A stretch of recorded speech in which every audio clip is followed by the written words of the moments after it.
Découvrez comment optimiser l'image de votre téléviseur Xiaomi A Pro.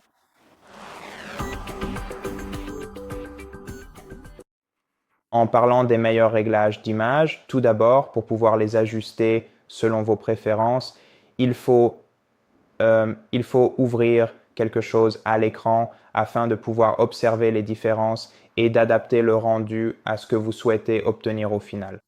Donc, je recommande d'ouvrir une image ou, vous savez, une image tirée d'une vidéo ou d'un film qui présente une bonne variété de couleurs différentes. Ceci n'est peut-être pas un très bon exemple parce qu'il n'y a pas beaucoup de vert et il y a beaucoup d'ombre, mais pour ce qui est des autres couleurs, ça me paraît parfait. Donc, je vais utiliser cette image. Et maintenant, la première chose que nous devons faire pour améliorer la qualité de l'image, c'est de changer le mode d'alimentation du téléviseur. Pour cela, appuyez sur le bouton en forme de roue dentée de votre télécommande pour ouvrir le menu des réglages rapides et sélectionnez tous les réglages. Ensuite, faites défiler jusqu'à Système et dans Système, assurez-vous de désactiver le mode d'économie d'énergie. Allez donc dans Alimentation et énergie, puis dans Mode d'énergie et activez le mode énergie accrue, puis confirmez.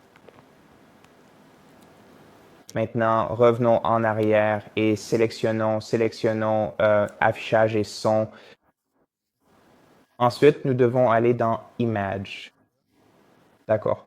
Je viens d'avoir une publicité. Donnez-moi un instant. D'accord. Ici, sélectionnez Image et tout d'abord le mode d'image. Je vous recommande donc de choisir soit le mode standard, soit le mode cinéma, car le mode d'image VIF est principalement conçu pour les magasins de téléviseurs. Donc, le mode vif est généralement activé lorsque votre téléviseur se trouve dans un magasin où il y a un environnement très lumineux, des lumières blanches tout autour et votre téléviseur doit être extrêmement lumineux pour se mettre en valeur. Et ce n'est pas le cas dans la plupart de nos foyers où nous avons plutôt des lumières d'ambiance plus chaudes. Dans de telles conditions, je recommanderais soit d'utiliser le mode standard, soit le mode film. Donc le mode film est en fait le mode d'image par défaut où tous les réglages sont par défaut. Il est légèrement plus chaud et c'est la meilleure représentation de ce que le créateur du film voudrait que vous voyiez. Par conséquent, je recommande vraiment d'utiliser le mode film, mais vous pouvez bien sûr utiliser le mode standard également. Ensuite, le rétroéclairage, vous pouvez l'ajuster en fonction de votre propre éclairage ambiant, mais plus le rétroéclairage est élevé, mieux c'est. Peut-être pas pour vos yeux, donc faites attention à cela. Si votre pièce est trop sombre, alors vous pouvez diminuer un peu le rétroéclairage. Après cela, allez désactiver le mode confort des yeux, mais je pense que c'est évident. Allez dans les paramètres vidéo de base et ici, nous avons la luminosité, le contraste et la saturation. En ce qui concerne la luminosité, je recommanderais de la laisser telle qu'elle, donc 50 est la luminosité parfaite. Pas d'ombres excessives, pas de luminosité excessive. Si vous augmentez simplement la luminosité de 5 points, cela commencera déjà à déformer l'image. Donc, je laisserai simplement la luminosité. Maintenant, en ce qui concerne le contraste et la saturation, vous pouvez en fait augmenter ces valeurs de 5, environ 5, et cela ne déformera pas trop votre image. Mais si vous préférez ne pas le faire, vous pouvez bien sûr laisser votre image telle qu'elle. La teinte peut rester telle qu'elle. La netteté doit être réglée sur 0 car nous n'avons pas besoin de netteté artificielle sur la vidéo que nous regardons et cela pourrait simplement déformer votre image et vous remarquerez de temps en temps certains détails qui attirent votre attention et qui paraissent artificiels à cause des algorithmes de netteté artificielle. Ensuite, pour la température de couleur, je recommande de la régler sur chaud car les modes froid et standard sont plutôt destinés à être utilisés dans un environnement à lumière blanche. Donc, le mode chaud serait votre meilleur choix. Le NR, c'est-à-dire la réduction du bruit, désactivez-le car, encore une fois, cela peut créer des artefacts, surtout si vous regardez un film. Vous ne voulez pas que la réduction du bruit soit activée. Ensuite, désactivez également la fonction de gradation globale. Et maintenant, qu'est-ce qu'on a d'autre? Les paramètres vidéo avancés.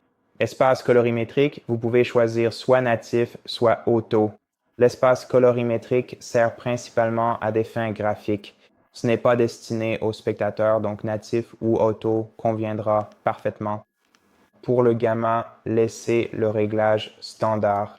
Les modes sombres et lumineux peuvent retirer une partie de l'obscurité ou de la luminosité dont vous avez besoin.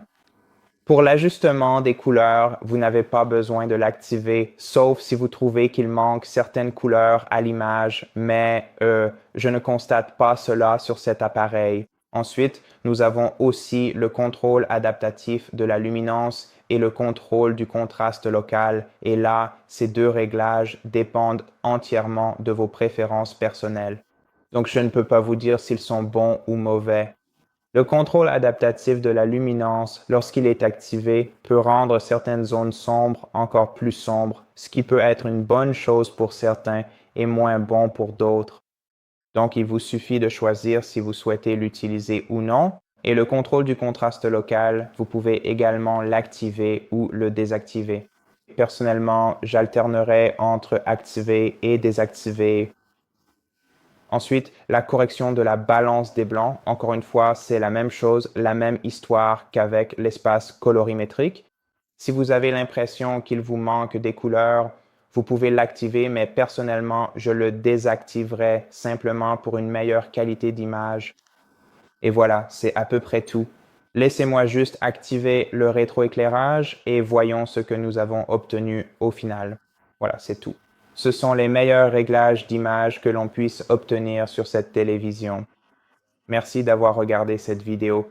Si cela vous a aidé, merci de vous abonner à notre chaîne, de nous laisser un j'aime et un commentaire ci-dessous, et je vous retrouve dans la prochaine vidéo.